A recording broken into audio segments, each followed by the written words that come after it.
అందరికీ నమస్కారం అండి. అందరూ వీడియోస్ చూస్తున్నారు కానీ లైక్ చేయడం లేదు, సబ్స్క్రైబ్ చేయడం లేదు. ప్లీజ్ నచ్చితే సబ్స్క్రైబ్ చేయండి, లైక్ చేయండి. మే 9వ తేదీ గురువారం నుంచి వైశాఖ మాసం ప్రారంభమవుతుంది. ఆ రోజు నుంచే వైశాఖ స్నానాలు కూడా అంటారు. వైశాఖ స్నానాలు ఆరంభమవుతాయి. కనుక ఈ వైశాఖ మాసం యొక్క ప్రాముఖ్యత గురించి తెలుసుకుందాము. వసంత ఋతువులోని 2వ మాసమే వైశాఖ మాసం. దీనికి వైదిక సాంప్రదాయంలో మాధవ మాసం అంటారు. మధు అని చైత్ర మాసానికి పేరు. వైశాఖ మాసం లక్ష్మీనారాయణుల ఆరాధనకి చాలా ప్రసిద్ధమైనది. వైశాఖ మాసంలో సూర్యుడు మేష సంక్రమణంలో ఉండగా ప్రాతఃస్నానం చేస్తే మంచి ఫలితాలు లభిస్తాయని, మాసాలన్నిటిలో వైశాఖ మాసం ఉత్తమమైనది, విశేష దానాలకు ఎంతో పుణ్యప్రదమైన మాసంగా పురాణాల్లో చెప్పబడింది. శ్రీ మహావిష్ణువుకు ప్రీతికరమైన ఈ వైశాఖ మాసంలో తులసి దళాలతో శ్రీ మహావిష్ణువును లక్ష్మీదేవితో కలిపి పూజించిన వారికి ముక్తిదాయకం. ఈ మాసంలో ఏకభుక్తం నక్తం అయాచితంగా భుజించడం ఉత్తమంగా చెప్పబడింది. వైశాఖ మాసం దేవతలతో సహా అందరికీ పూజనీయమైనది. యజ్ఞాలకు, తపస్సుకు, పూజాది కాలాలకు, దాన ధర్మాలకు ఎంతో ఎక్కువ ఫలమిచ్చి శాంతినిచ్చి కోరికలను తీరుస్తుంది. ఎవరైతే ఈ మాసంలో సూర్యోదయానికే ముందే లేచి స్నానం చేస్తారో వారికి ఉత్తమ గతులు కలుగుతాయని, ఉదయాన్నే స్నానం చేసి నీటితో రావి చెట్టు మొదలను తడిపి ప్రదక్షిణాలు చేస్తే పూర్వీకులంతా తరిస్తారు. ఈ మాసంలో శివునికి దారపాత్ర ద్వారా అభిషేకం జరిగేలా ఏర్పాటు చేయడం శుభ ఫలితాన్నిస్తుంది. మన సంస్కృతి ఉత్కృష్టమైనది.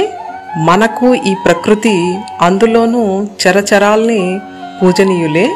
అంతేకాకుండా మనం కాలానుగుణంగా ఉపయోగించే తిథులు, నక్షత్రాలు, వారాలు, మాసాలు అన్నీ ఎంతో గొప్పదనాన్ని, ప్రత్యేకతను సంతరించుకున్నటువంటివి. చాంద్రమానం పాటించే మనకు చైత్రం మొదలుకొని పాల్గొనం వరకు 12 నెలలు ఉన్నాయి. ఒక్కో మాసానికి ఒక్కొక్క ప్రత్యేకత, విశిష్టత ఉన్నాయి. కార్తీక మాఘ మాసాల తర్వాత అంతటి మహత్యాన్ని సొంతం చేసుకున్న పుణ్యప్రదమైన మాసం వైశాఖం. ఈ నెలలోనే పూర్ణిమ తిథి నాడు విశాఖ నక్షత్రం ఉండడం వల్ల ఈ మాసానికి వైశాఖ మాసం అని పేరు ఏర్పడింది. ఆధ్యాత్మికత, పవిత్రత, దైవశక్తి ఉన్న నెలల్లో వైశాఖ మాసానికి ప్రత్యేక స్థానం ఉంది.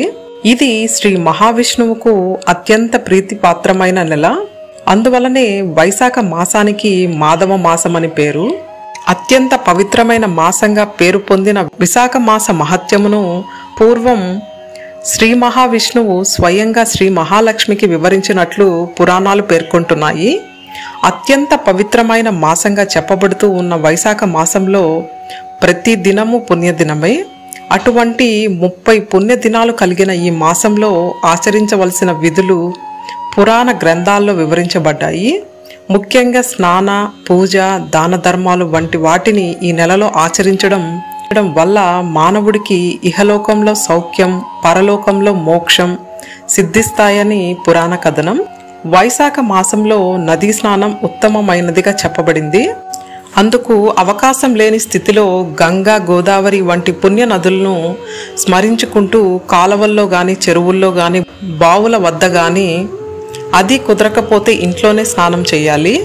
నీటి యందు సకల దేవతలు కొలువుతీరి ఉంటారని పురాణాలు చెప్తున్నాయి. వైశాఖ మాసంలో సూర్యుడు మేషరాశిలో సంచరిస్తూ ఉంటాడు. కనుక ఎండలు అధికంగా ఉండి మానవులను ఇబ్బందులకు గురిచేస్తూ ఉంటాయి.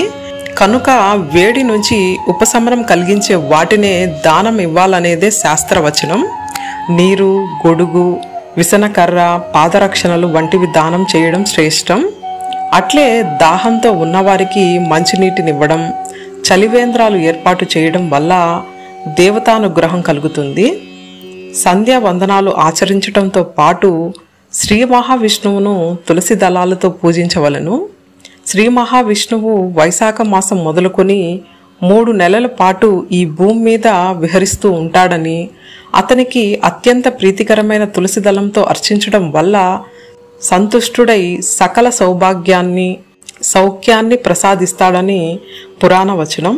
కనుక ఈ గురువారం 9వ తేదీ నుంచి వైశాఖ స్నానాలు ఆరంభం కనుక లక్ష్మీ సమేతుడైన శ్రీ మహావిష్ణువుని ఆరాధించి ఈ ఎంతో ఫలప్రదమైన ఈ వైశాఖ స్నానాలు చేసి ఆ దేవదేవుణ్ణి తులసి దళాలతో పూజించి వీలైతే మన స్తోమత కొలది దానం చేసి ఆ దేవదేవుడు మహాదేవుడైన శ్రీనివాసుడు కరుణ అందరి మీద కలగాలని కోరుకుంటూ ఓం నమో నారాయణాయ.